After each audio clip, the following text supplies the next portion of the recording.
साथियों नमस्कार। जी जी। आज हम लोग बहुत ही अच्छे विषय को लेके बात करेंगे। विषय है कर्मेंद्रिय और ज्ञानेंद्रिय। और हमारे साथ दो अच्छी हस्तियां जुड़ी हैं, अनीता गुप्ता जी और आचार्य दीपिका शर्मा जी। तो दोनों का स्वागत है। और आज के विषय को आप बहुत उससे जब समझेंगे तो आपको समझ में आएगा कि सब गुणों का सार ज्ञानेंद्रियां हैं। तो ज्ञान कर्मेंद्रियों के लिए सबसे पहले मैं शुरुआत करता हूँ अनीता जी से। अनीता जी, इसके ऊपर प्रकाश डालिए जी।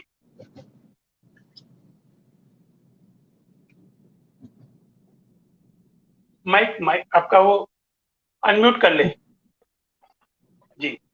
हाँ जी। नमस्कार अजय जी, नमस्कार दीपिका जी।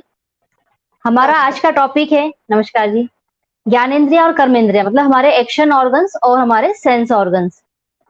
तो जैसे कि हम जानते हैं कि हमारे दोनों जो ऑर्गन्स होते हैं, सेंस ऑर्गन्स और एक्शन ऑर्गन्स, ये हमारे लिए बहुत महत्वपूर्ण होते हैं और बहुत ही सहायक होते हैं। तो सबसे पहले हम जानेंगे सेंस ऑर्गन्स, मतलब जिनसे कि हमें ज्ञान की प्राप्ति होती है। इसलिए इन्हें ज्ञान इंद्रियां भी कहते हैं कि वो इंद्रियां जो हमें ज्ञान प्रदान करती है। जैसे कि अगर हमें कोई चीज देखनी है तो उसके लिए हमें आंखों का प्रयोग करना पड़ता है। उसकी आकार प्रकार कैसा है, वो हमसे कितनी पास है, कितनी दूर है, इसके लिए हमें आंखों का प्रयोग करते हैं। तो यह ज्ञान जो हमें देती है वो हमें आंखें देती हैं। तो हमारी आंखें भी हमारी एक कर्म इंद्री है। उसी प्रकार से हमें कोई चीज सूंघनी हो, खुशबू लेनी है कि चीज अच्छी है या खराब है, इसका भी ज्ञान हमें चाहिए। जैसे कि हमारे सामने जब भोजन आता है तो हम भोजन को खाने से पहले उसकी खुशबू से ही बता देते हैं, या उसमें अगर कोई स्मेल आ रही है कि ये भोजन खराब हो चुका है। तो यह ज्ञान जो है हमारी अपनी नाक से हमें मिलता है, जो हमारी ये ज्ञान इंद्रिय है। उसी प्रकार से कि हम सुनते हैं हम, तो हमें आवाज जो सुनाई देती है वो हमारी कानों से सुनाई देती है। तो कान भी हमारे ज्ञान इंद्रियां हैं, जो हमें सुनाते हैं कि आवाज तेज है, अच्छी है, मधुर है। जिसे बताते हैं कि इसकी आवाज बहुत ही मधुर है। तो इस चीज का ज्ञान हमें तब तक नहीं होगा जब तक कि हम उस चीज को सुनेंगे नहीं। तो हम सुनने के बाद ही बता सकते हैं कि उस व्यक्ति की आवाज मधुर है, सुनने में अच्छी है या कर्कश है।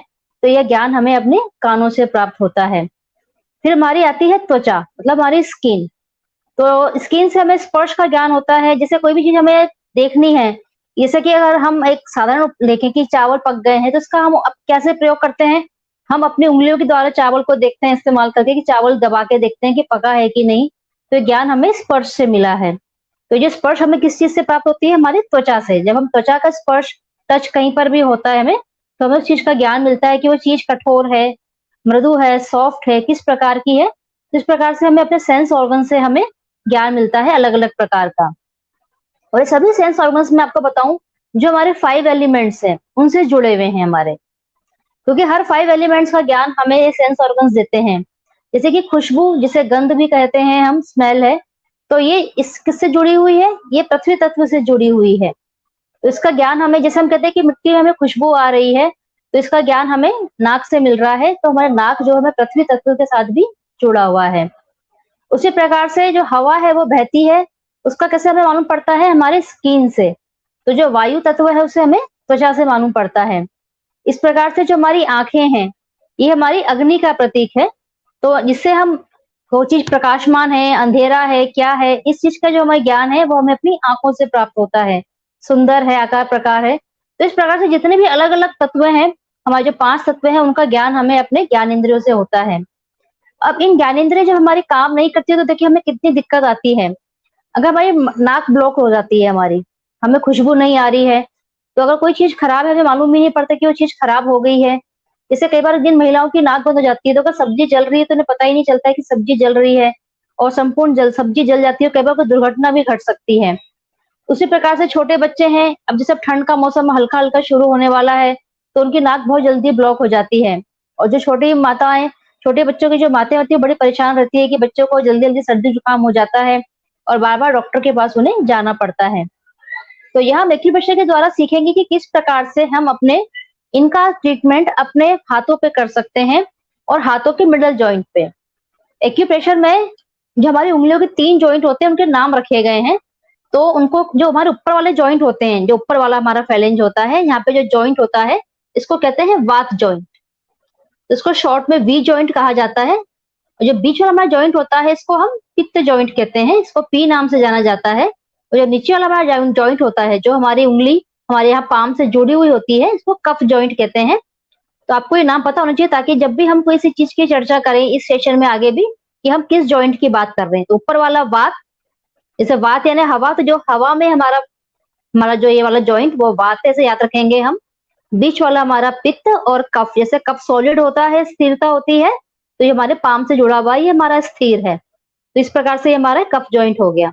तो आज हम जितने भी सेंस ऑर्गन्स और एक्शन ऑर्गन्स के ट्रीटमेंट सीखेंगे वो हम सभी सीखेंगे पित्त जॉइंट पर ही आते हैं। हमारे जितने भी हमारे मिडल जॉइंट है इनके लिए अलग अलग फिंगर है, तो उसको हम सिंपल ट्विस्ट करके कुछ आपको कलर बता देंगे, इसके द्वारा हम अपने इनका ट्रीटमेंट कर सकते हैं। तो सबसे पहले हम चलिए चलते हैं कान के ऊपर, कि हमें कान में किसी प्रकार की प्रॉब्लम है, सुनाई कम देता है, हमें किसी प्रकार की आवाज आती है हमें, या कईयों को बहुत जल्दी जैसे होता है कि कान में उनके मल जमा हो जाता है, बार बार उन्हें समस्या आने लगती है ये वाली, उससे भी सुनना कम हो जाता है, इरिटेशन होती है।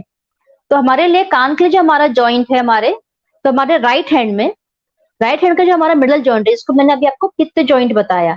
तो जब हम यहाँ पे ट्रीटमेंट करेंगे तो हमारे जो कान की समस्या है वो धीरे धीरे ठीक होने लगती है। तो उसके तरीके कई हैं, जैसे कि हमने इसको अगर हम ट्विस्ट करते हैं, इसको ट्विस्टिंग करना कहते हैं। ट्विस्टिंग करने के लिए हम अपने इंडेक्स फिंगर और थंब का इस्तेमाल करते हैं। तो इस प्रकार से हम मिडल जॉइंट को अगर हम ट्विस्ट करते हैं इस प्रकार से, इसको ट्विस्ट करने से क्या होता है कि हमारे नाक में जो भी कोई ब्लॉकेज है धीरे धीरे खुलने लग जाएंगे। तो इससे हमारा नाक का लोकल ट्रीटमेंट तो होगा ही, हमारा नर्वस सिस्टम के जो नर्व इससे जुड़ी हुई है साथ साथ में उनके ब्लॉकेज भी खुलने लग जाते हैं। तो ये बड़ा ही आसान ट्रीटमेंट है। आपने इस प्रकार से इसको प्रेशर दिया, दबाया, और धीरे धीरे यहाँ के ब्लॉकेज आपके खुलने लग गए। उसी प्रकार से कान में अगर आपको किसी प्रकार का इन्फेक्शन है तो उसके लिए हम ब्लैक कलर का इस्तेमाल करेंगे। इसका इस्तेमाल हम कैसे करेंगे, या तो हम इसके मिडल जॉइंट के बिल्कुल मिड में ब्लैक कलर लगाएंगे जैसे मैंने लगाया, और ऐसे ही ठीक पीछे भी इसी जॉइंट पर हम पीछे ब्लैक कलर लगाएंगे। आगे और पीछे हमने 2 डॉट लगा दी इस प्रकार से, या इसको हम पूरा ब्लैक कलर का पूरा ग्राउंड से एक रिंग बना देंगे, तो भी हमारे इन्फेक्शन की प्रॉब्लम हमारी ठीक होगी। अब एक नाक हमारे कान की बात कर रहे थे कि तुम्हारी कान की जो इन्फेक्शन होगा वो हमारा ठीक हो जाएगा इस प्रकार से। किसी के कान से कई बार पानी जैसा स्राव हमेशा होता रहता है, तो उसके लिए हम येलो कलर का इस्तेमाल करेंगे। हम येलो कलर का एक राउंड पूरे इसके ऊपर लगा देंगे इस प्रकार से। तो कान से जो पस इत्यादि की बहने की समस्या होती है वो हमारी धीरे धीरे इससे ठीक होने लग जाएगी। लेकिन अगर उनको बाय बर्थ से प्रॉब्लम है तो हमें साथ में एक्स्ट्रा ट्रीटमेंट करना पड़ता है। तो इससे ये सहायक तो होगा, लेकिन फुल ट्रीटमेंट के लिए हमें और भी पॉइंट्स सीखने पड़ेंगे। तो कान से सुनाई देना, कम सुनाई देना, या कईयों को जरा सा भी शोर से, जो लोग बहुत जल्दी उठ जाते हैं, जरा सी भी नींद होती है उनकी, अगर वो जरा सा कहते हैं कि अगर सांप भी कमरे में आ जाए तो उनकी नींद खुल जाती है, तो जो उनको हलचल होती है बहुत जल्दी सुनाई दे जाती है। तो ऐसे में ट्रीटमेंट करने से धीरे धीरे नॉर्मलाइज हो जाएगी और वो एक साउंड स्लीप सो सकते हैं। अब ये हमने कान के बारे में जाना। तो कान के और भी छोटे छोटे बहुत से रोग होते हैं, मैंने आपको स्पेस बता दिया, स्थान बता दिया उसका ट्रीटमेंट करने का, कि आप जब यहाँ पे इसको ट्विस्टिंग करते हैं और अलग अलग कलर लगाते हैं तो हम यहाँ पे इसका ट्रीटमेंट कर सकते हैं। अब हम चलते हैं हमारे नाक की तरफ, जो हमारे सेंस ऑर्गन है। तो जैसे कि नाक की समस्या बताई कि स्मेल आना या स्मेल का ना आना इस प्रकार से, या नाक का बहना, तो इसके हम छोटे छोटे ट्रीटमेंट सीखते हैं। तो सबसे पहले हम इन्फेक्शन का ही जान लेते हैं कि किसी भी इन्फेक्शन जब होगा तो हम सभी जॉइंट पे हम मिडल में ब्लैक कलर लगाते हैं। जैसे भी हमने कान के लिए लगाया तो वैसे ही हम नाक के लिए भी हमने आगे और पीछे हमने ये ब्लैक कलर लगा लिया, तो ये इन्फेक्शन को हमें बचाएगा। इसके बाद जैसे कि वही नाक से अगर हमें पानी बहता है, जैसे ठंड में छोटे बच्चों को या बड़ों को भी अक्सर पानी जैसा स्राव निकलता रहता है, लेकिन अगर पानी जैसा है तो देखिए, जैसे पानी अगर कहीं बहता है उसको हम रोकने के लिए क्या करते हैं, हम मिट्टी का इस्तेमाल करते हैं ना। अगर जनरल अगर हम बात करें, कहीं पानी अगर लीक कर रहा है तो उसको रोकने के लिए क्या करते हैं, मिट्टी डालते हैं हम। उसी प्रकार से हमारे नाक से पानी बह रहा है तो उसके लिए हम पृथ्वी तत्व का इस्तेमाल कर रहे हैं, येलो कलर का। तो हमने यहाँ पर एक पीले रंग का राउंड लगा दिया, तो जो हमारे फ्लूइड निकल रहा है वो हमारा रुक जाएगा बहना। जैसे कईयों को कई बार क्या होता है कि अक्सर खाना खाते खाते कईयों के नाक से पानी बहने लग जाता है, या ठंड में कईयों के नाक से पानी बहने लग जाता है। जैसे ठंड में थोड़ी देर भी अगर बाहर जाते हैं, वो हवा चलती है, ठंडी ठंडी हवा लगने से भी उनकी नाक से पानी बहना शुरू हो जाता है। तो अगर ये उपचार अगर वो लगातार करते रहे और तो धीरे धीरे की जो समस्या धीरे धीरे वो ठीक होने लग जाएगी। लेकिन अगर आपकी नाक से जैसे जैसे कहते हैं गाढ़ा स्राव, मतलब जैसे अगर आपका जो बलगम टाइप का जो निकलता है पीले रंग का है, तो ऐसे में हमें फिर लाल रंग का इस्तेमाल करना होगा। तो जहाँ मैंने पीले रंग का इस्तेमाल किया है, वहीं पर हम एक लाल रंग की अगर हम रिंग लगाते हैं, रिंग बना लेते हैं इस प्रकार से, तो जो हमारा गाढ़े रंग का स्राव है वो हमारा तो धीरे धीरे हमारा ठीक होने लग जाएगा। और कोई भी ट्रीटमेंट करने से पहले जैसे मैं आपको ट्विस्टिंग बताई थी, उस ट्विस्टिंग को आप जरूर कर लीजिए। उससे होता क्या है कि वहां के जो पॉइंट्स है वो एक्टिव हो जाते हैं और कलर का जो हमारा इफेक्ट है वो और भी बढ़ जाता है। और कलर का प्रयोग आप करें अक्सर दिन में और शाम तक कर लें, शाम तक आप उस पॉइंट्स को लगा ही लें, क्योंकि जैसे जैसे रात होती जाती है तो या तो उस कमरे में रोशनी आती है, जैसे अगर हम सो गए और घर में चादर वगैरह ओढ़ ली, हमारे हाथ छुप गए चादर के अंदर, तो रोशनी नहीं आ रही है उसके ऊपर, तो भी हमारे वो इतने जो काम है उतना उनका परसेंटेज धीरे धीरे कम हो जाता है। तो कोशिश करिए कलर आप उस समय लगाए, या तो आपकी सूरज की रोशनी उस समय आपके हाथों पर होनी चाहिए, या फिर जो आपकी लाइट है कमरे की, जो हमारी ट्यूब लाइट है, इनकी रोशनी भी हमारे उस जगह पे जहां हमने कलर लगाया है वहां पर हमारी आनी चाहिए। अब हम अपने लेते हैं ट्रीटमेंट अपनी आंखों का। तो आंख है जैसे हम कहते हैं कि सबसे महत्वपूर्ण है। आंख अगर हमारी कुछ भी दिक्कत है, अगर नहीं दिखता तो चलना फिरना सब दिक्कत हमारे लिए होने लग जाता है। तो ट्रीटमेंट हमारा सेम रहेगा। हम उसके लिए जानते हैं कि हमारा कौन सा जॉइंट आएगा हमारे आंखों के लिए। तो हमारे आंखों के लिए हम अपने लेफ्ट हैंड की इंडेक्स फिंगर का इस्तेमाल करते हैं। तो हमारे आंखों के जो रोग होते हैं छोटे छोटे वो इससे ठीक हो जाते हैं। तो इसके लिए जैसे मैंने बताया था इन्फेक्शन के लिए हम वही ब्लैक कलर लगाएंगे। कोई इन्फेक्शन है हमारी आंखों के अंदर तो हम आगे भी ब्लैक और पीछे भी ब्लैक रंग का एक हम डॉट लगाते हैं, तो हमारे आंखों की जो समस्या है जो इन्फेक्शन की वजह से हो रही है वो हमारी ठीक हो जाती है। उसी प्रकार से कईयों की आंखें होती है वाटरी आइज, उनकी आंखों से पानी जल्दी बहने लग जाता है, या हवा चलने से भी कईयों की आंखों से पानी बहने लग जाता है। तो जैसे मैंने आपको बताया था कान के लिए नाक के लिए, वैसे ही हम येलो रंग का इस्तेमाल करेंगे। तो हम येलो रंग की रिंग हम चारों तरफ यहाँ पे लगा लेते हैं अगर हम इसकी जॉइंट के ऊपर, तो जो आंखों से पानी गिरने की समस्या है वो हमारी धीरे धीरे ठीक होने लग जाती है। तो और इसी प्रकार से अगर किसी की आंखों से हमने कहा कि अगर डीड आती है, जैसे कईयों की आंखों में ऐसा होता है जब सुबह उठते हैं तो उनकी आंखों में डीड जैसे पीले रंग का स्राव होता है वो होता है, तो उसके लिए फिर हम यहाँ पे लाल रंग का इस्तेमाल करेंगे। और आंखों की एक समस्या एक और होती है कि लोगों की आंखें लाल हो जाना, अक्सर गर्मियों में होती है, या जिनके लीवर में गर्मी होती है, या जिन्हें गुस्सा जल्दी आता है तो उनकी भी आंखें लाल हो जाती है। तो हम उसको ठंडक प्रदान करेंगे, हमें ठंडक प्रदान करनी है उसके लिए, तो उसके लिए हम ग्रीन कलर का इस्तेमाल करेंगे। तो हम यहाँ पे ग्रीन कलर की एक लाइन पूरी एक रिंग बना लेंगे अपने कलर की। तो धीरे धीरे जो हमारी ये समस्या है, लेकिन साथ में हाँ हमें लीवर का भी ट्रीटमेंट करना होगा अपने। तो जब हम लीवर का भी ट्रीटमेंट करेंगे, प्लस जैसे अगर अचानक कोई समस्या हुई थोड़े दिन की तो जल्दी ठीक हो जाएगी, लेकिन वो इन डीप अगर आपकी वो समस्या है तो उसको टाइम लगेगा, उसके लिए आपको फर्दर ट्रीटमेंट की भी आवश्यकता होगी। या हम जनरल ट्रीटमेंट की बात कर रहे हैं तो आपको इस चीज का ध्यान रखना होगा। तो इस प्रकार से अभी हमने जाना कि हमारे आंख का हमने जाना, यहाँ पे यहाँ हमने अपने कान का जाना यहाँ पे हमने, और यहाँ पे हमने अपनी नाक का जाना। हम अपने मुख का जानेंगे जैसे, तो ये हमारे जो राइट हैंड की हमारी इंडेक्स फिंगर है, इसका जॉइंट जो है हमारा, ये हमारे मुख के लिए आएगा यहाँ पे। तो जैसे कि मुख से भी वही, जैसे कईयों की लार बहती है, लोग जब सुबह उठते हैं तो उनकी जो लार होती है बह के यहाँ पर आई हुई होती है, या कईयों के मुंह से जैसे कि लार का स्राव ज्यादा होता है, ये जब बातें करते हैं तो भी उनके मुंह से थोड़ा सा पानी उछलता रहता है। तो उसके लिए भी जैसे हमने येलो रंग का इस्तेमाल किया था वैसे ही हम येलो रंग का इस्तेमाल यहाँ पर करेंगे हमारे राइट हैंड के हमारे इंडेक्स फिंगर के मिडल वाले जॉइंट पे। तो जो हमारी ये समस्या है धीरे धीरे, क्योंकि वहां पे जो पानी की मात्रा कम हो गई है, तो पानी को एब्जॉर्ब करने की ताकत पृथ्वी में होती है, तो हम उस एलिमेंट का उपयोग कर रहे हैं। तो धीरे धीरे हमारी जो समस्या है ठीक होने लग जाएगी। उसी प्रकार से मुंह में छाले हो जाना अक्सर, तो कई बार गर्म चीज खाने से एकदम से मुंह में छाला बन जाता है, या जिनकी पेट में गर्मी रहती है तो पेट में गर्मी होने से भी उनके छाले होने लगते हैं। तो हमें स्टमक का तो इलाज करना पड़ेगा, क्योंकि हमारी जब तक गर्मी पेट की ठीक नहीं होगी तो हमारे छाले ठीक नहीं होंगे। तो मैं आपको बता रही हूँ लोकल ट्रीटमेंट कि अगर आपके मुंह में छाले हो गए हैं हमें तुरंत आराम चाहिए, क्योंकि अगर मुंह में छाले होंगे तो आप खाना भी नहीं खा पाते, इवन कई बार आप पानी भी नहीं पी पाते हैं। तो उसके लिए हमने ठंडक प्रदान करनी है हमें, तो हम यहाँ पे ग्रीन कलर का इस्तेमाल करेंगे। तो जब हम यहाँ पे ग्रीन कलर के फिंगर यहाँ पे हम रिंग बना लेंगे यहाँ पे इस प्रकार से, तो हमारे छालों में हमें अवश्य ही आराम आएगा। और प्लस हम साथ में इसमें ब्लैक कलर के डॉट लगा लेंगे आगे और पीछे इन्फेक्शन के लिए, क्योंकि छाले की वजह इन्फेक्शन वगैरह भी होती है। तो हमने यहाँ पे डबल ट्रीटमेंट कर लिया। इस प्रकार से हमने यहाँ पे ट्रीटमेंट करा। हमारा पांचवा हमारा रह गया सेंस ऑर्गन, हमारा स्किन। तो जैसे कि सर्दियों में अक्सर जो हमारी त्वचा होती है वो रफ हो जाती है, ड्राई हो जाती है, उसमें ड्राइनेस आ जाती है हमारी त्वचा के अंदर। तो उसको हम कैसे ठीक करेंगे? इसके लिए हमें चाहिए कलर वॉयलेट कलर। तो हमारी लेफ्ट हैंड की जो हमारी स्मॉल फिंगर है, इसका जो मिडल वाला जॉइंट है हमारा, ये त्वचा के लिए होता है, हमारा जो सेंस ऑर्गन है। तो यहाँ पे अगर हम वॉयलेट कलर लगाते हैं, क्योंकि हर एक कलर की अपनी एक एनर्जी होती है, वो हमें देता है।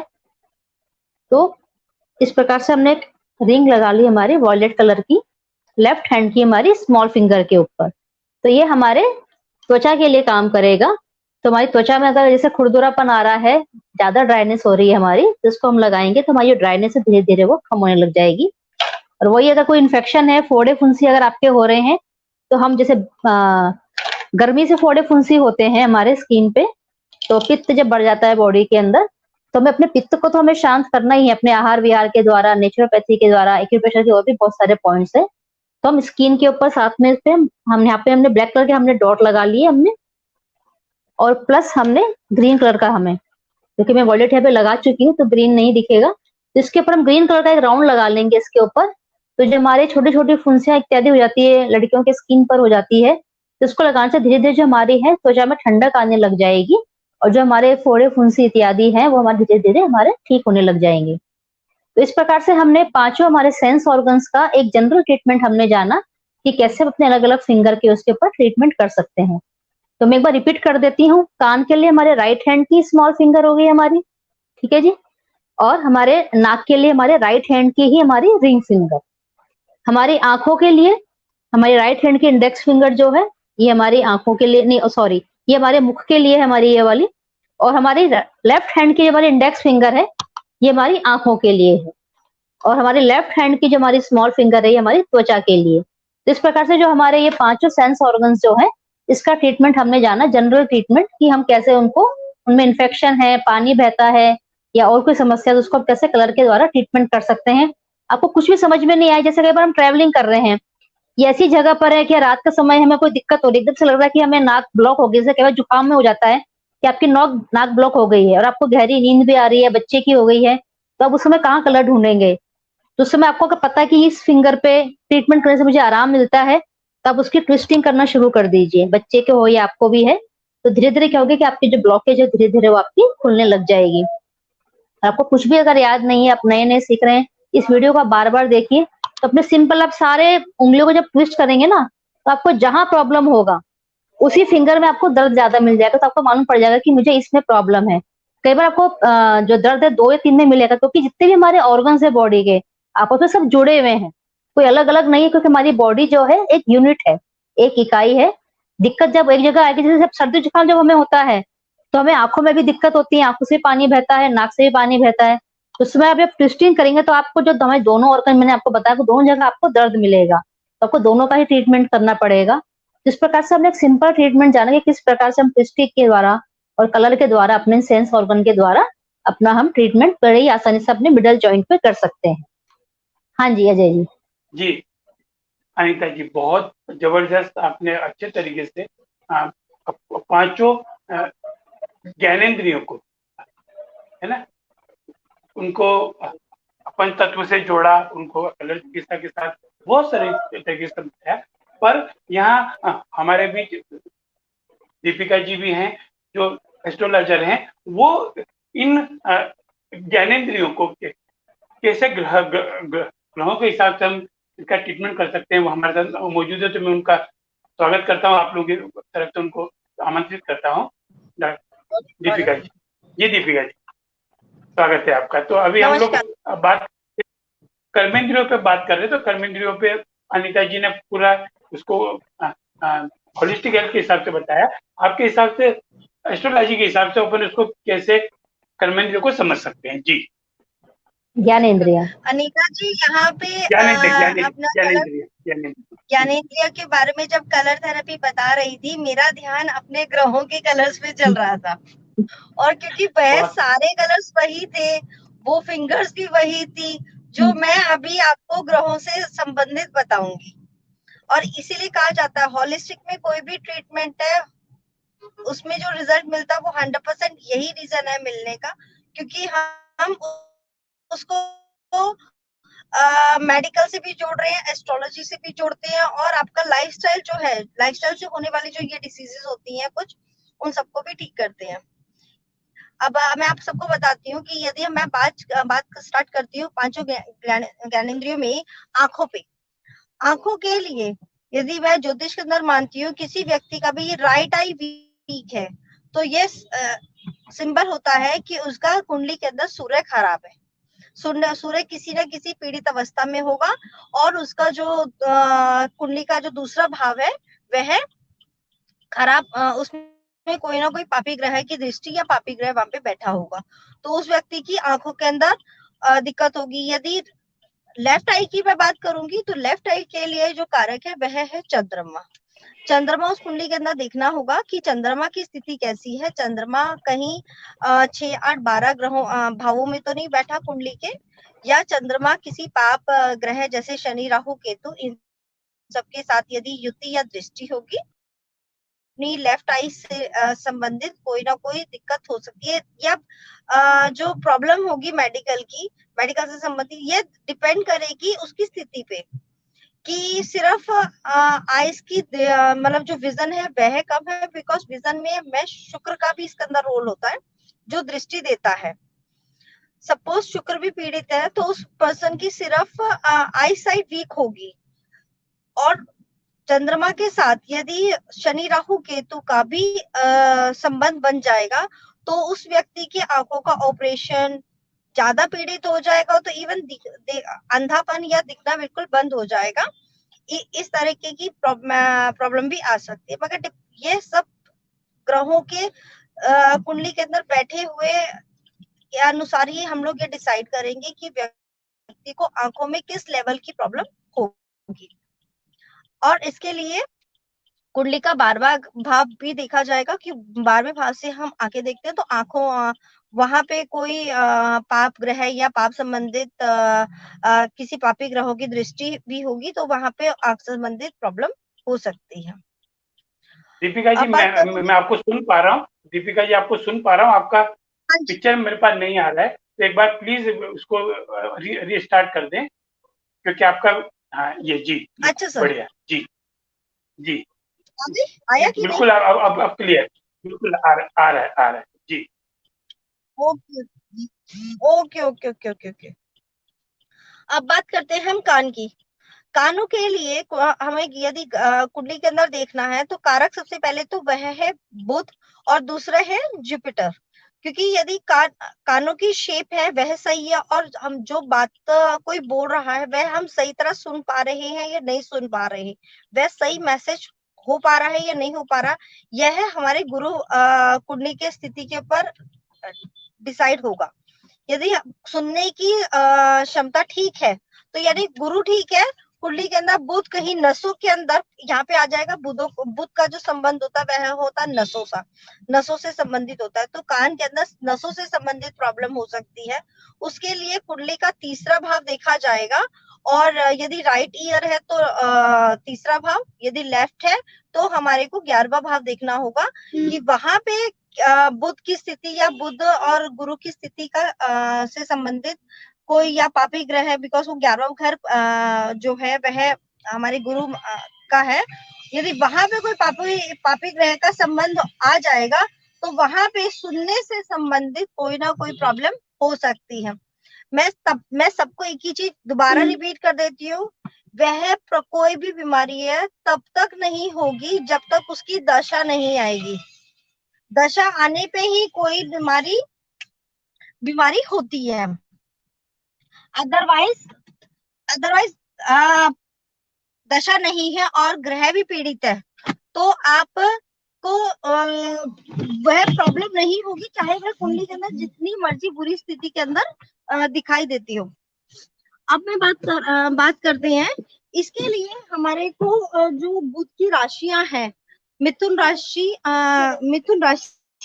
वह भी देखनी होगी कि मिथुन राशि यदि कुंडली के अंदर पीड़ित अवस्था के अंदर है मिथुन राशि पीड़ित अवस्था में है तो वहां पे उस व्यक्ति को उससे प्रॉब्लम हो सकती है सुनने से संबंधित। अब तीसरे में बात कर रही हूँ त्वचा की, स्किन की, जिसको आप फील करती है।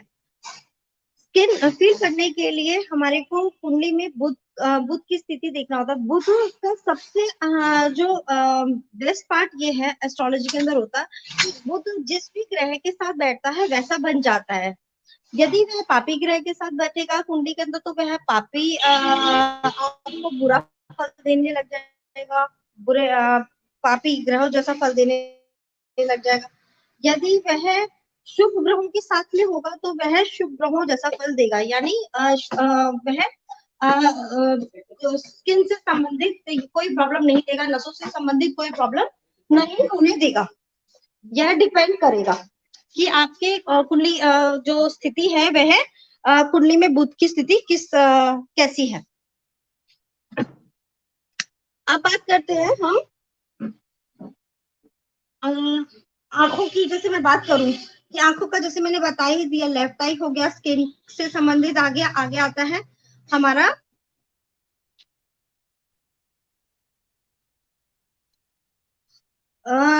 जीभ का। जीभ की जब भी हम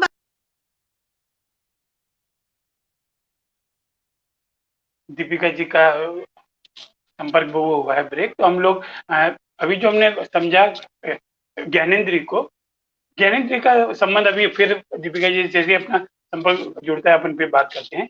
अब अनीता जी से अपन ये जानना चाहेंगे कर्मेंद्रियां क्या है, क्योंकि ज्ञानेंद्रियां तो है अपनी, पर उसको कर्म से कर्मेंद्रियों के बारे में मैं पुनः बुला रहा हूँ अनीता जी को। जी अनीता जी। धन्यवाद अजय जी। हमने जैसे ज्ञान इंद्रियों के बारे में जाना, तो कर्म इंद्रिया मतलब कर्म इंद्रिया मतलब जिनसे हम कर्म करते हैं, लगातार काम जो करती है हमारी इंद्रियां। तो इसमें हमारे कौन से आते हैं? हमारे हाथ और पैर, हमारी जीवा जो लगातार जैसे बोलने का काम करती है हमारी, और हमारे पायु और उपस्थ मतलब जो हमारे की रिप्रोडक्टिव ऑर्गन्स भी इसमें आ जाते हैं हमारे, और एक्सक्रीटरी ऑर्गन्स भी हमारे इसके अंदर आ जाते हैं।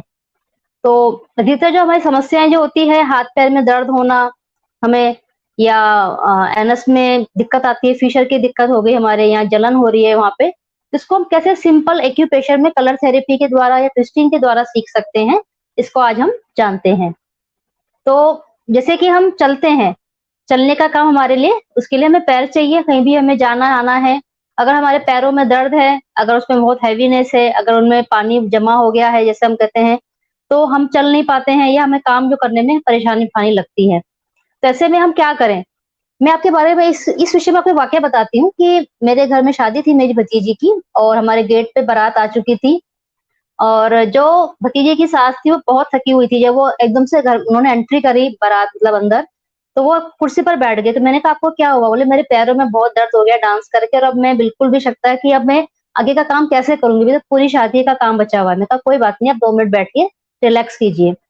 फिर मैंने उनकी ट्विस्टिंग शुरू कर दी, उनके फिंगर्स की 2 मिनट मैंने ट्विस्टिंग करी उनकी। उनको ऐसा लगा एकदम चमत्कार हो गया। उन्होंने कहा कि आपने ये क्या करा? मैं तो फिर से मेरे में एनर्जी आ गई, अब तो मैं सारे काम कर सकती हूँ। वो फिर से बाहर चली गई, बोली मैं तो अब डांस करने जा रही हूँ, बाद में मिलेंगे अब आपसे। जब भी मेरे से मिलती है हमेशा कहती थी कि आपने मेरा क्या ट्रीटमेंट करा कि मैं तो एकदम ठीक हो गई, मुझे लगा था पूरी शादी मेरे बेटे की खराब हो जाएगी और मैं कुछ नहीं कर पाऊंगी। तो आपको हम बताते हैं ये मिरेकलस ट्रीटमेंट थेरेपी जो एक्यूप्रेशर की है, कि कैसे आप अपने इन चीज को ठीक कर सकते हैं एकदम से ही। तो इसके लिए हमें अपने लेफ्ट हैंड की फिंगर का इस्तेमाल करना है। तो हम लेफ्ट हैंड, हमारी मिडल फिंगर का जॉइंट है ये हमारा। जैसे तो हमारी पूरी फिंगर है ये पैरों के लिए, लेकिन स्पेशली जब आज हम जॉइंट्स पर ट्रीटमेंट कर रहे हैं अपना, तो सिंपल अगर हम ट्रीटमेंट हम जॉइंट पे भी अगर हम प्रेशर देते हैं अपने लेफ्ट हैंड की मिडल फिंगर के पित्त जॉइंट पे, मैं बता था ये वाज जॉइंट है, ये पित्त जॉइंट है, ये हमारा कफ जॉइंट है। इस पे जब हम ट्विस्टिंग करते हैं, और ट्विस्टिंग का प्रेशर इतना होना चाहिए आपका कि जो भी पेशेंट है उसको बर्दाश्त हो और उसको प्रेशर महसूस हो। 2 चीज का ध्यान रखना कि इतना प्रेशर इतना हल्का भी ना हो कि उसको मालूम ही ना पड़े, क्योंकि अगर आपने इतना हल्का प्रेशर दिया तो पॉइंट्स जो है हमारे वो एक्टिवेट नहीं होंगे, क्योंकि पॉइंट्स हमारे स्किन के नीचे होते हैं, तो उनपे प्रेशर पहुंचना चाहिए। और इतना अधिक भी नहीं हो कि वो आपसे हाथ छुड़वा ले और कभी ट्रीटमेंट वो करवाए ही ना। तो हमें दोनों चीजों का ध्यान रखना चाहिए, सामने वाले पेशेंट की एज, उसकी अवस्था, जो उसकी बीमारी है। कईयों की स्किन बहुत सॉफ्ट होती है, तो आपको उस चीज का भी ध्यान रखना होगा कि उनकी स्किन अगर सॉफ्ट है तो प्रेशर आप बहुत ज्यादा ना दें। इस प्रकार से अगर आप ट्विस्टिंग करते हैं तो उनके पैरों में जो दर्द हो रहा है या जो एसाइटिस हो गई, जलोदर जो हो गया है, धीरे धीरे समस्या आपकी वो ठीक होने लग जाएगी। इस प्रकार से हमने पैरों का ट्रीटमेंट जाना कि जो हमारे कर्म इंद्रियां हैं, पैर है, उसको हम कैसे इस प्रकार से प्रेशर देके उनको हम ठीक कर सकते हैं। अब हमारे हाथ हैं, हमें हाथों से दिन भर काम करना होता है अपना, हाथ का काम पैरों से भी ज्यादा है, क्योंकि अगर हमें कोई भी काम करना है, पढ़ाई करना है, खाना बनाना है, कुछ भी ड्राइविंग भी करना है, तो हमारे हाथों का काम करना बहुत आवश्यक है। तो हमारे हाथों में सर्वाइकल का जो रोग है अक्सर हो जाता है, या फिर कई बार रिस्ट में कोई झटका आ गया या कोहनी में कोई दर्द हो गया हमारा, तो उसमें हमें दर्द आता है, उसके कारण हम अपना कोई काम नहीं कर पाते या हमारे काम करने की क्षमता कम हो जाती है। तो इसके लिए हमें फिर हमारे राइट हैंड की जो हमारी मिडल फिंगर का जो मिडल जॉइंट है हमारा, ये हमारे हाथों के लिए है। वैसे तो एक्यूप्रेशर में एक ही चीज के ट्रीटमेंट के लिए बहुत सारी लोकेशन होती है, बहुत सारी चीजें होती है, लेकिन आपको एक सिंपल चीज सिखा रहे हैं कि एक आम व्यक्ति भी अपने आप को स्वस्थ कर सके सिंपल ट्रीटमेंट के द्वारा। तो इस प्रकार से हम जब यहाँ पे प्रेशर देंगे, ट्रीटमेंट देंगे, तो धीरे धीरे हमारे हाथ पैर के दर्द भी ठीक होते हैं। अब इसमें हम थोड़ा सा कलर भी सीख लेते हैं कि कैसे हम कलर के द्वारा भी इसको हम ठीक कर सकते हैं। तो अगर हमारे हाथ पैर में दर्द है, जैसे पहले हमने जाना था कि हमारे पैर है, लेफ्ट हैंड की मिडिल फिंगर जो हमारा ये पैर है, और यहाँ हमें दर्द हो रहा है इसमें, तो हमने ट्विस्टिंग करी, उसके बाद हमने स्काई ब्लू कलर लिया, और कलर हम जो भी इस्तेमाल करेंगे वो हमारे होने चाहिए हमारे फ्रेंडली, हमारे जो स्किन के साथ कोई नुकसान ना पहुंचाए, उसका हमें स्पेशल ध्यान रखना है। तो हम यहाँ पर एक स्काई ब्लू कलर की रिंग बना लेंगे इस प्रकार से। तो जो हमारे अंदर बॉडी में वात बढ़ गई, क्योंकि आयुर्वेदिक हम ट्रीटमेंट सीख रहे हैं, हम वात पित्त कफ को भी जानेंगे, तो हमारी बॉडी में अगर कहीं भी दर्द है तो हमारी बॉडी में वात बढ़ गई है, हमें इस वात को कम करना है पर्टिकुलर उस पार्ट के अंदर। तो हमने यहाँ पे स्काई ब्लू कलर लगा लिया। इसी प्रकार हमारे हाथ में दर्द है, हमने यहाँ पे ट्विस्टिंग करा और प्लस हमने यहाँ पे स्काई ब्लू कलर लगा लिया, पूरा एक रिंग बना ली हमने, तो ये हमारा दर्द कम होगा। और प्लस यही कलर अगर किसी को, जैसे ठंड में हमें ज्यादा ठंड लगती है, कईयों को हाथ पैर में जल्दी ठंडे हो जाते हैं उन्हें, तो यही कलर लगाने से उन्हें ठंड भी कम लगेगी धीरे धीरे करके। जो हमें ठंड की कईयों की होती है कि कईयों के हाथ सुन होने लग जाते हैं ठंड की वजह से, या ठंड में बिल्कुल भी बाहर नहीं जा पाते, उनको लगता है कि हमारे पैर जाम हो रहे हैं, हाथ जाम हो रहे हैं, तो स्काई ब्लू कलर लगाने से आपको इस चीज का भी साथ के साथ में आपको फायदा मिलेगा। इस प्रकार से हमने हाथ और पैर के हमने सिंपल एक जनरल ट्रीटमेंट जाना कि किस प्रकार से हम कर सकते हैं। फिर ये हमारा स्पीच कहते हैं, जैसे मतलब जैसे हम बोलते हैं, तो जैसे कई बार हमें खाना खाने में कोई स्वाद का मालूम नहीं पड़ता कि कुछ स्वाद है, क्योंकि हमारी जीभ पे कुछ कोटेशन हो जाती है कई बार, या कोई हमारे बर्ड्स होते हैं वो डेड हो जाते हैं हमारे, तो हमें स्वाद का मालूम नहीं पड़ता है। तो हमें एक तो हमने सिंपल ट्विस्टिंग जैसे हम करते हैं, तो उसको हम अपने लेफ्ट हैंड की जो हमारी रिंग फिंगर है, ये हमारे स्पीच के लिए है, जीभ के लिए है।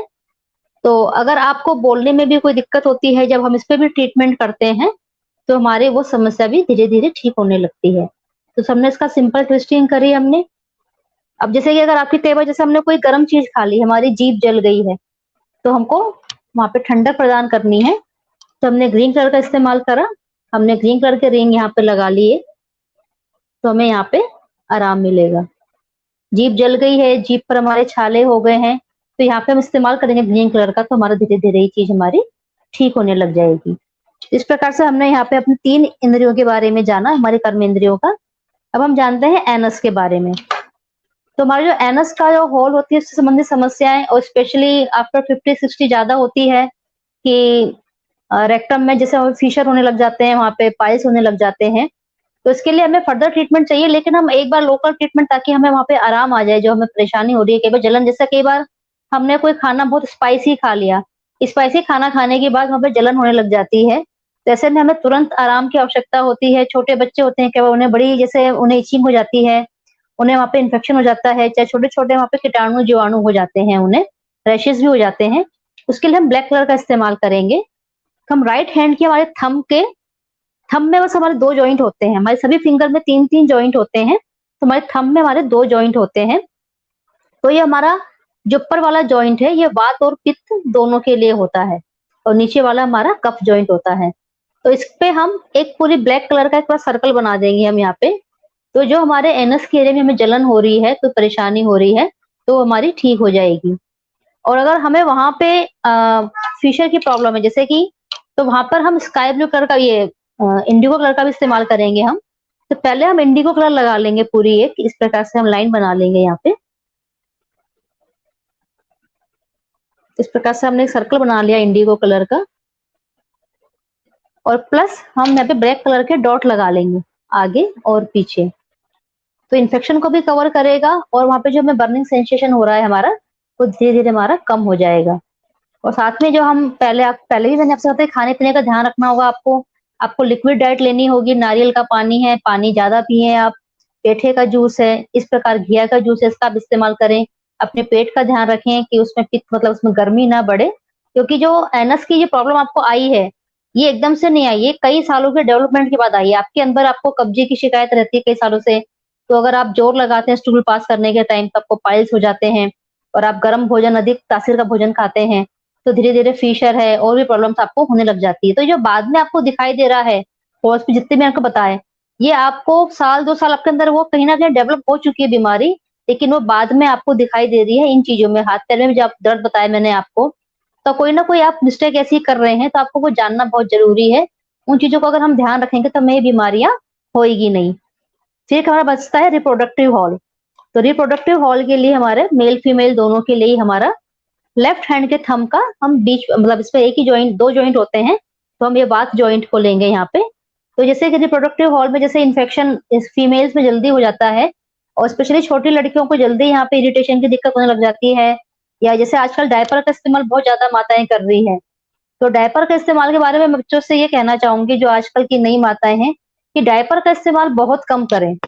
चाहे डायपर कितनी भी अच्छी क्वालिटी का आपका क्यों ना हो, उससे होता क्या है कि वहां की जो स्किन होती है उसको हवा नहीं मिलती है, वो ब्लॉक हो जाती है। तो आपको डायपर का इस्तेमाल जब कहीं पार्टी में ऐसी जगह पे तभी करें। आजकल तो डेली ही पूरे 24 घंटे डायपर का इस्तेमाल बढ़ गया है, और यह आपको अभी नहीं मालूम पड़ रहा है, उससे बच्चों की जो स्किन है बहुत सॉफ्ट हो जाती है। अगर आपको जानकारी है तो विदेशों में सबसे ज्यादा जो प्रॉब्लम होती है रिप्रोडक्टिव ऑर्गन्स में स्किन की होती है। उनकी स्किन में हमेशा इन्फेक्शन चलता रहता है, कोई ना कोई वो ताउम्र के लिए कोई ना कोई ट्रीटमेंट करते ही रहते हैं। तो जो हमारे यहाँ का जो सिस्टम है बहुत ही अच्छा है। हमारे सूती कपड़े की जो जिसे लंगोटी कहा जाता है, उसका इस्तेमाल करें, ताकि बच्चों को वहां पे हवा, क्योंकि वो लूज होती है। आजकल हमारे पास ये कि हमारे कपड़े गंदे ना हो, या किसी की गोदी में जैसे कपड़े गंदे ना हो, लेकिन आपको अपने बच्चे की हेल्थ पहले ध्यान रखनी चाहिए। तो आपको इस प्रकार से जो हमारे पारंपरिक तरीके हैं उनको अपनाना चाहिए। तो अगर रैशेज बच्चे को हो भी गए हैं, या किसी और को भी रैशेज अगर हो गए, जैसे स्पेशली गर्मियों में भी पसीने से भी हमें रैशेज हो जाते हैं, और काफी वहां पे हमें इचिंग होने लग जाती है, तो उसके लिए हम अपने लेफ्ट थंब के इस वाले जॉइंट के ऊपर वाले जॉइंट के ऊपर हम ब्लैक कलर का एक राउंड लगा लेंगे इस प्रकार से। तो जो हमारी इचिंग की समस्या है वो हमारी धीरे धीरे ठीक हो जाएगी। और मैं तो सभी से गुजारिश करूंगी कि मेल फीमेल सभी को भी स्किन टाइट कपड़ों का इस्तेमाल नहीं करना चाहिए जो हमारे रिप्रोडक्टिव ऑर्गन्स आते हैं। आजकल जैसे जीन्स का इस्तेमाल बहुत अधिक बढ़ गया है, और बच्चे घरों में भी जीन्स का इस्तेमाल करते हैं, तो उससे होता है कि जो हमारे वो जो एरिया होता है सफोकेशन हो जाता है। और कई बार जैसे आजकल लड़कियों को पीसीओडी और भी समस्याएं जो हो रही है, उसकी वजह ये भी होती है कि लड़कियां टाइट कपड़े पहनती हैं, जो ऑर्गन डेवलप जितना होना चाहिए था उसको डेवलप के लिए अपने जगह ही नहीं दी। हमने इतना टाइट कपड़ा पहन रखा है उसको कि जो हमारा ऑर्गन बढ़ रहा है हमने उसको बढ़ने के लिए जगह नहीं दी। तो आपको घर में लूज कपड़ों का इस्तेमाल करना चाहिए। जैसे हमारे सबसे पहले घाघरे का इस्तेमाल होता था लेडीज के लिए, क्योंकि उसमें आपके लिए सफोकेशन की समस्या की बिल्कुल नहीं होती थी। और सूती कपड़े का इस्तेमाल करें आप। जितने भी हमारे बेल्ट रीजन से नीचे के हमारे जो हिस्से हैं डायफ्राम के नीचे, स्पेशली आपको सूती कपड़ों का इस्तेमाल करना चाहिए, और वो कपड़े होने चाहिए जो आपके स्किन फ्रेंडली हो। अगर आप नायलॉन का इस प्रकार की चीजों का इस्तेमाल करते हैं तो आपको आगे जाके समस्याएं होनी ही होनी है। तो इस प्रकार से हमने जाना कि किस प्रकार से हम अपने जो 5 हमारे कर्मेंद्रियां हैं उनको कैसा ट्रीटमेंट हम आसानी से कर सकते हैं। हाँ जी जी। अनिता जी, आपने ज्ञानेंद्रिय कर्मेंद्रियों को इतना बढ़िया तरीके से समझा दिया होलिस्टिक हेल्थ के हिसाब से। और आपके लिए सबसे पहले आप दोनों का धन्यवाद कि आप लोग इतने व्यस्त आपके शेड्यूल में से भी आप लोग समाज के लिए, परिवार के लिए टाइम निकाल लेते हो। तो अब आचार्य दीपिका जी, कर्मेंद्रिय और ज्ञानेंद्रिय इसको दोनों को एक साथ मिला के आप इसके बारे में कैसे हम इसको ठीक कर सकते हैं, कैसे इनके रोगों से बचा जाता है? जी दीपिका। बिल्कुल। मेरा लास्ट रह गया था, मैं जीभ के लिए बोल रही थी। टंग जो हमारी है, टंग हमारी 2 ग्रहों से ज्यादा है।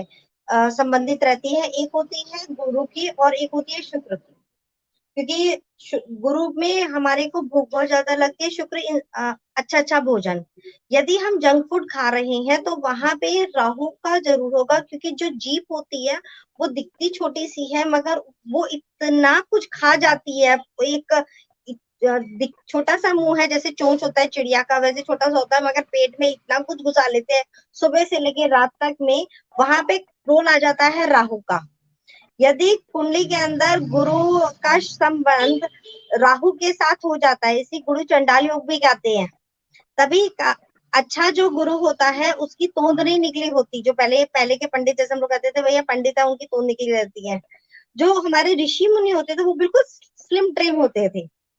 सही मायनों में ज्ञान तो ऋषि मुनियों के पास ही होता था, वो अपने बॉडी को इतना मेंटेन करके रखते थे। और हमारा ध्यान जाता है कि नहीं, खाते पीते हैं, पंडित हैं तो उनकी तोंद निकलनी चाहिए। वो जो पेट निकलना है वह एक नेगेटिव, एक खराब गुरु की निशानी होती है। तो हमें एक तो अपने गुरु की स्थिति रखना देखनी चाहिए, क्योंकि जैसे मैंने बताया गुरु और राहु की युति जैसी कुंडली में होती है तो व्यक्ति का जो स्वाद होता है ना वो जंक फूड्स की साइड ज्यादा अट्रैक्शन हो जाता है। वह जो कोल्ड ड्रिंक है, स्पेशली ब्लैक वाली कोल्ड ड्रिंक्स है, वो ज्यादा पिएगा। जंक फूड में स्पेशली वो कोशिश करेगा कि जो ज्यादा से ज्यादा कई महीनों, पिज्जा हो गया, मैदा है ना, मैदा इतनी जल्दी हमारा डाइजेस्ट नहीं होता है, मगर राहु को मैदा ही पसंद है। उसको सड़ा हुआ मांस, क्योंकि मांस तो वैसे भी सड़ा ही होता है, मतलब जो नॉनवेज है, जो फ्रोजन होता है, वह नॉनवेज बहुत पसंद आता है, जो उसकी जाके बॉडी के ऑर्गन्स को जाके भी अंदर जाके सड़ाता है। तो यहाँ पे रोल आ जाता है, यदि गुरु का संबंध राहु के साथ या केतु के साथ आएगा तो व्यक्ति में जंक फूड की हैबिट ज्यादा होगी और उसकी जीभ में हमेशा, बिकॉज राहु क्या होता है, अल्सर देता है, छाले देता है, और वह ज्यादा तला भुना भोजन ज्यादा पसंद करता है, जिससे उसके पेट के अंदर गर्मी होती है और उसका जो इफेक्ट है वह मुंह पे दिखेगा। तो उसके लिए छोटे छोटे उपाय हैं। पहले तो राहु के उपाय करिए, गुरु अपने आप शांत हो जाएगा। राहु का, यदि राहु हमारा शांत हो गया तो राहु के लिए आप कुछ नहीं कर सकते, तो आप सबसे बेस्ट रेमेडी ये होती है कि हर व्यक्ति को किचन में बैठ के खाना खाना चाहिए। नहीं खा सकते, आजकल का मॉडर्न सिस्टम है कि हमें डाइनिंग टेबल पे खाना है, तो जिसका राहु खराब है वो कम से कम एटलीस्ट एक बाइट, जब वो अपनी प्लेट लेकर आ रहा है तो एक बाइट तो वो किचन में बैठ के जरूर खा जाए। क्योंकि राहु कंट्रोल में, हमेशा मैं समझाने की सबसे बोलती हूँ, राहु कंट्रोल होता है मंगल से। मंगल है हमारी अग्नि, और अग्नि जो बन रही है वह सबसे ज्यादा होती है किचन में, उसका यूज होता है। यदि वहां पे बैठ के खाना खाएगा, एक तो उसकी जो तलब होती है, एक जो, या उसका एक नॉनवेज खाने का एक रहेगा मूड, एवरी टाइम करता है, या जंक फूड खाने की जो उसके एक लालसा रहती है कि हाँ ठीक है वो खा लिया तो तृप्त हो जाएगा मन, ठीक है, वह उसकी धीरे धीरे करके खत्म हो जाएगी। और उसको ये कोशिश करना चाहिए एक दिन में एटलीस्ट एक टाइम बैठ के किचन में जरूर खाना खाए। और दूसरा वो दूसरा कर सकते हैं कि काले तिल लेके और उसके अंदर चावल का आटा मिला के एक टाइम बांध ले कि किसी भी टाइम पे आपने 12 बजे तो 12 बजे, 1 बजे तो 1 बजे, 10 बजे तो 10 बजे, कोई भी एक टाइम, ठीक है। किसी भी घर के थोड़ा सा दूर जाके, घर के बिल्कुल पास में नहीं डालना कि बाउंड्री वाउंड्री पे आप डाल रहे हैं, वहां पे जाके जरूर वहां पे आप ये आटा और उसमें शक्कर भी थोड़ा सा मिक्स कर दीजिए, काले तिल शक्कर। यहाँ पे चावल का आटा जरूर मिक्स करना है, नॉर्मल फ्लोर जो गेहूं का आटा वह नहीं मिक्स करना। वहां पे जाके आप ये चीटियों को दीजिए, और जगह भी एक ही होनी चाहिए आपकी, टाइम भी एक ही होनी चाहिए। क्योंकि क्या होता है, राहु डिसिप्लिन से, जो भी बच्चे डिसिप्लिन में नहीं चलते वहां पे उसका सूर्य भी खराब हो जाता है, यानी उस पर्सन को ना अपने अच्छा और बुरे की पहचान नहीं होती कि उसकी बॉडी के लिए क्या अच्छा खाना है, क्या खराब खाना है, तो वो डिसिप्लिन भी उसको सिखाएगा। और फिर अब मैं बात करती हूँ, जैसे अभी था हाथ का, हाथ पे हम आ जाते हैं, कर्मेंद्रियाएं हमारे हाथों का। तो जब हाथों की मैं बात करती हूँ, हमारे शोल्डर से स्टार्ट हो जाते हैं हमारे बाजुएं, तो वह हमारे मंगल का कारक है। मंगल, हम कोई भी व्यक्ति जब किसी के से लड़ाई वगैरह भी हो जाती है, वो कहते हैं नहीं यार इससे दूर रहना, इसका बड़ा भाई है। मंगल जो ज्योतिष के अंदर आता है वह बड़े भाई का या भाई का कारक माना जाता है। तो यदि आप पहली बात तो अपने भाई के साथ अच्छा रिलेशन रख लीजिए। नंबर 2, आपकी बाजुओं में दिक्कत है, मसल्स से रिलेटेड कोई भी प्रॉब्लम आ रही है या आपका हाथ में बार बार चोटें लग रही हैं, तो कुंडली में इसका मतलब है कि कंफर्म है मंगल आपका खराब स्थिति के अंदर है। मंगल खराब होने का ये होता है कि जब मंगल कुंडली के अंदर शनि, राहु, केतु या कई बार बुध के साथ भी होता है, तो मंगल की स्थिति वहां खराब मानी जाती है। और मंगल यदि चौथे और 8वें भाव के अंदर आ जाता है, तो उस व्यक्ति को हाथों और पैरों में चोटें बहुत ज्यादा लगती है। चलते चलते भी, घर के अंदर भी, छोटा बच्चा भी होगा ना, इवन गाड़ी ड्राइव नहीं कर रहा, कोई बात नहीं, वो चलते चलते भी गिरेगा और उसको चोट लगेगी। कुछ नहीं होगा तो दरवाजे से चलते चलते गिर जाएगा, साइड में सोफा होगा, 10 लोग निकलेंगे मगर उसी का पैर आके टकराएगा और उसी को पैर में चोट लगेगी। और बार बार डांट भी खाता है कि मतलब तुम्हें पता नहीं चलता यहाँ पे सोफा था। ये छोटी सी सिम्टम्स होती हैं। तो यदि आप बच्चे का भी देख रहे हैं तो आप ये समझ सकते हैं कि वहां पे उस बच्चे का मंगल खराब होगा, तभी उसको यह प्रॉब्लम हो रही है, क्योंकि वहां पे चोट लगना है। बच्चा ड्राइविंग नहीं करेगा, ना उसको कोर्ट केस होना है, ना मंगल से संबंधित कुछ नहीं है, तो यहाँ पे मंगल उसको चोटें देगा। और हाथ पैरों में मसल से संबंधित या उसके हाथ पैर बहुत ज्यादा बच्चे के बार बार या बड़े के दर्द हो रहे हैं, तो यहाँ पे मंगल पीड़ित है। तो मंगल की राशि एक तो चेक करनी होती है कि आप मेष राशि इसके लिए स्पेशली चेक करिए, या मसल से संबंध आता है तो मिथुन राशि भी हम लोग यहाँ पे चेक करेंगे। राइट आर्म्स में प्रॉब्लम है तो मैं मिथुन राशि के लिए बोलूंगी। और यदि आपका लेफ्ट बाजू के अंदर दिक्कत है तो यहाँ पे हमें कुंभ राशि चेक करनी होगी कि कुंभ राशि में कहीं मंगल केतु की युति तो नहीं है, क्योंकि मंगल केतु की युति भी होगी तो उस व्यक्ति को शोल्डर से संबंधित या बाजू से संबंधित कोई ना कोई दिक्कत यहाँ से स्टार्ट हो जाएगी और नीचे हैंड्स तक आएगी। और बाजू में सुनपन आ गया या ये सब आ रहा है तो मंगल राहु का संबंध पक्का है। ये बिना देखे भी आप ये तो कुंडली को तो दिखाने का ही है, यदि नहीं भी पता तो ये सिंपल सी बात है, ये रूल्स हैं, ये चीजें हो रही है तो मेडिकल का है कि यह युति कुंडली के अंदर भी देखने को मिलती है। ये तो हम लोगों की रिसर्च है जो हम आपको बिना देखे भी बोल रहे हैं कि आप इसको ट्राई करना, ट्राई कीजिए, अदरवाइज सिंपल सी इसकी रेमेडी भी करना स्टार्ट कर दीजिए। यहाँ पे भी आप मगर मंगल की रेमेडी जरूर करिए, बिकॉज मंगल भी यहाँ पे खराब स्थिति के अंदर है, बिकॉज वो एग्रेशन देगा और ब्लड से संबंधित कोई ना कोई प्रॉब्लम व्यक्ति को देता है। हनुमान जी के सबसे अच्छा है तो हनुमान जी का पैर पकड़ लीजिए, हनुमान जी के पास जाके आपके आधे ग्रह ठीक हो जाएंगे, क्योंकि आपका मंगल भी वहां पे जाके शांत है, शनि भी वहां जाके शांत है, राहु भी वहां जाके शांत हो जाएगा। तो आपकी जो तीनों युतियां जो खराब हो रही हैं, हनुमान जी की कृपा से वह सारी चीजें ठीक हो जाएंगी। अब बात करते हैं लेग्स की। लातों का जो लॉर्डशिप दे रखी है वह एस्ट्रोलॉजी के अंदर शनि देव को दी गई है। जब भी कुंडली के अंदर स्पेशली नीज के अंदर दिक्कत आ गया या पैरों में दिक्कत आ गया तो समझ जाइए कि उस कुंडली के अंदर मकर राशि के ज्यादातर जातक आपको मिलेंगे और कुंभ राशि के जातक मिलेंगे जिनको यह घुटनों से संबंधित और लातों में दिक्कत ज्यादा मिलेगी और उनका शनि कहीं ना कहीं खराब स्थिति के अंदर होगा, तभी यह स्थिति आपको ज्यादा यह सब सिम्टम्स देखने को मिलते हैं। या कई बार लोगों की नसें काफी ज्यादा मस्कुलर वेन्स होती हैं जो घुटनों के पीछे हैं, वह सब आपको दिख जाएगी और वहां पे कुंडली के अंदर शनि पीड़ित अवस्था के अंदर होगा। यह इसके लिए एक छोटा सा ये भी मोस्टली ये प्रॉब्लम फीमेल्स को होती है, तो इसके लिए फीमेल्स को स्पेशली बोला जाता है कि वह अपनी रिस्पॉन्सिबिलिटीज है ना, जब एक एज के बाद है जब रिस्पॉन्सिबिलिटी हमें पास ऑन करनी चाहिए आगे न्यू जनरेशन को, वह नहीं कर पाते, ये तब भी प्रॉब्लम आती है। तो एक तो शनि का आप उपाय करिए, क्योंकि शनि जो है कुंडली के अंदर खराब स्थिति के अंदर है। शनि का संबंध कैसे हो सकता है? शनि और सूर्य की युति हो सकती है। शनि और सूर्य ज्योतिषी के अंदर ये शत्रु ग्रह माने जाते हैं, चाहे यह एक पिता पुत्र का संबंध है। तो कि पीपल के पेड़ पे जाके जल चढ़ा सकते हैं। पीपल के पेड़ पे जो जल चढ़ाना है वह सुबह चढ़ाना है, शाम को जल नहीं चढ़ाया जाता। और शाम को जाना है तो सनसेट के बाद ही दीपक जलाया जाएगा। और संडे को ना आप जल चढ़ाएंगे ना ही दीपक जलाएंगे। संडे को पीपल के पेड़ की पूजा नहीं होती है। यदि और कहीं घर में जब शनि खराब होता है तो एक चीज नोट करने वाली ये भी होती है कि घर में कहीं ना कहीं दीवारों में कहीं ना कहीं पीपल के पेड़ उगने लग जाएंगे। और आप पीपल के पेड़ को कटवा भी दीजिए, तोड़वा दीजिए, फिर थोड़े टाइम के बाद देखेंगे वहां से फिर पीपल का पेड़ निकलने लग जाएगा।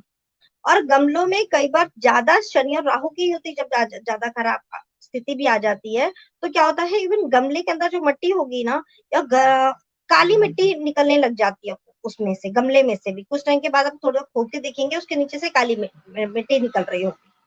यह सारी स्थितियां जो है, और यहाँ पे मकर और कुंभ राशि का बहुत ध्यान देना पड़ेगा। मकर और कुंभ राशि कुंडली के अंदर कहीं ना कहीं किसी ना किसी ग्रह से पीड़ित अवस्था में होगी। पीड़ित अवस्था जो हमेशा बोलती हूँ कि पाप कत्ती हो सकती है, कि मकर राशि के एक घर आगे एक घर पीछे जहां पे भी है, या शनि के एक घर आगे एक घर पीछे भी पाप कत्री हो गया, वहां पे कोई ना कोई शनि के शत्रु ग्रह बैठे हो, तो उसको आप चेक कर सकते हैं हम। अब बात आती है गुदा की। गुदा हमारा जो आता है वह एनस है, जो एनस को हमारे कुंडली में केतु को दिया गया है। बल मूत्र जितना भी हमारे प्राइवेट पार्ट से रिलेटेड जो भी है, उसका लॉर्डशिप कुंडली के अंदर ज्योतिषी में केतु को दिया जाता है। यदि केतु कहीं भी पीड़ित अवस्था के अंदर है तो वह, और इसका सपोज यदि केतु का संबंध मंगल से आ गया तो जो एनस का पार्ट है वहां से ब्लड भी निकलने लग जाते हैं, जिसको हम बवासीर वगैरह कहते हैं, ठीक है, वो निकलने लग जाएगा। या इसका संबंध सूर्य के साथ हो जाएगा तो वहां पे स्वेलिंग्स वगैरह आ जाएंगी। शनि के साथ होगा तो यानी इसका केतु का संबंध जब भी सूर्य चंद्र मंगल के साथ हो जाएगा तो कोई ना कोई प्रॉब्लम हो जाएगी। और केतु यदि 8वें घर में बैठ गया तो वहां पे सर्जरी और लंबी बीमारी दे जाएगा, कि वहां पे कोई ना कोई लंबी बीमारी केतु से संबंधित उस व्यक्ति की एक बारी ठीक होगी, फिर थोड़े टाइम के बाद होगा कि उसको दोबारा से फिर वही प्रॉब्लम दोबारा होगी और वही उसका ट्रीटमेंट बार बार करवाना पड़ेगा। और उसको यूरिन इन्फेक्शन, एक सिम्टम और भी रहेगा कि यूरिन इन्फेक्शन वगैरह बहुत जल्दी लगता होगा, कि वो पब्लिक टॉयलेट वगैरह तो कभी भी गलती से भी यूज नहीं कर सकते होंगे। केतु के लिए सबसे अच्छी रेमेडी ये होती है कि वे गणेश जी की पूजा करें। गणेश जी को खुश करने के लिए सबसे अच्छा ये होता है कि आप हरा नारियल जो होता है वह चढ़ाए गणेश जी पे। दूर्वा आप जो गणेश चतुर्थी आती है, जैसे हर महीने की चतुर्थी जो आती है पूर्णिमासी के बाद वाली, उसमें आप गणेश जी को दूर्वा चढ़ाइए, हल्दी चढ़ाइए, और कोशिश करिए यदि बहुत ज्यादा प्रॉब्लम आ रही है केतु से संबंधित, बार बार आपको किसी ना किसी सर्जरी का भी सामना करना पड़ता है, चाहे वो किसी भी बॉडी के पार्ट का हो, तो केतु कहीं ना कहीं आपका बॉडी अफेक्टेड है, तो आप वहां पे रेगुलर बेसिस पे गणेश चतुर्थी के जो व्रत है वह भी कर सकते हैं। गणेश जी का आप पूजा करिए, ओम गण गणपते का नमः का जाप करिए। और मजदूरों को सबसे अच्छी एक रेमेडी ये होती है, मजदूरों को नींबू का अचार के साथ में चाहे 2 रोटी दीजिए 4 रोटी दीजिए, उसपे नींबू का अचार रख के दे दीजिए। वो अचार जैसे जैसे खाएंगे मजदूर, आपका केतु ठीक होगा। बिकॉज केतु खुश होता है लेबर जब खुश होती है, और लेबर खुश कब होगी, केतु को खट्टा मीठा चीजें बहुत पसंद आती है। केतु वाले जो लोग होते हैं ना, उनको गोलगप्पे चाट पकौड़िया ये सब बहुत पसंद आएंगी। ये कई अब ये कई बार अच्छा केतु भी होता है, कई बार खराब केतु भी। ये हमें आगे जाके उसके सिम्टम्स को चेक करना पड़ता है कि उसके सिम्टम्स क्या है। 1 मिनट जी दीपिका जी, आपने सारी कर्मेंद्रिय और ज्ञानेंद्रिय को जो समझाया बहुत ही शानदार। पर यहाँ मैं कंक्लूड करना चाहूंगा कि समय का बंधन आपका भी है आगे, है ना। तो अगर हम भोजन चबा चबा के करते हैं, अपने खाने पीने में ध्यान रखते हैं, और कर्मेंद्रियों को ये बताते हैं कि ज्ञानेंद्रिय का ध्यान रखें, और ज्ञानेंद्रिय को बोलते हैं कर्मेंद्रिय का ध्यान रखें। ज्ञानेंद्रिय कर्मेंद्रिय से काम करते, तो हमको ये इसके जो रिजल्ट मिलेंगे बहुत ही बेटर मिलेंगे। तो ये हमको ध्यान रखना है इसमें कि कर्मेंद्रियां ज्ञानेंद्रियों को सपोर्ट करे, ज्ञानेंद्रिय कर्मेंद्रियों को सपोर्ट करे, और जो ज्ञानेंद्रियां है वो है गले के ऊपर ऊपर। तो यदि हम हार्ड फूड बात करते हैं, गर्म पानी में पैर रखते हैं, खाना चबा चबा खाते हैं, महाप्राण ध्वनि करते हैं, प्रॉपर नींद लेते हैं, और साथ में कलर चिकित्सा जैसा अनिता जी ने बताया, साथ में ग्रहों का सपोर्ट ले सकते हैं। तो आई होप कि आज का सेशन सभी के लिए बहुत ही फायदेमंद हुआ है, और क्योंकि आगे के सेशन और आज के सेशन में हम कुछ नया नया ऐड करते जा रहे हैं, तो हमको इसको अपनाना है। और 2 अक्टूबर से 18 नवंबर जो प्राकृतिक चिकित्सक दिवस की तैयारी चल रही है, उसमें आपका एक योगदान है। तो इंटरनेशनल नेचुरोपैथी ऑर्गेनाइजेशन कहें, होलिस्टिक हेल्थ कहें, होलिस्टिक हीलिंग कहें, सब टीम मिलके हम लोग एक होलिस्टिक भारत की कल्पना कर रहे हैं। आप लोगों ने अपने व्यस्त शेड्यूल में से टाइम निकाला, इसके लिए आप दोनों का बहुत बहुत धन्यवाद। और हम लोगों को आपका टाइम मिलता रहा है, मिलता रहेगा, इसी आशा के साथ, है ना, आज के कार्यक्रम को यही विराम लेता हूँ, और आप दोनों को धन्यवाद देते हुए जी नमस्कार। धन्यवाद अजय जी, आपका बहुत बहुत धन्यवाद। नमस्कार।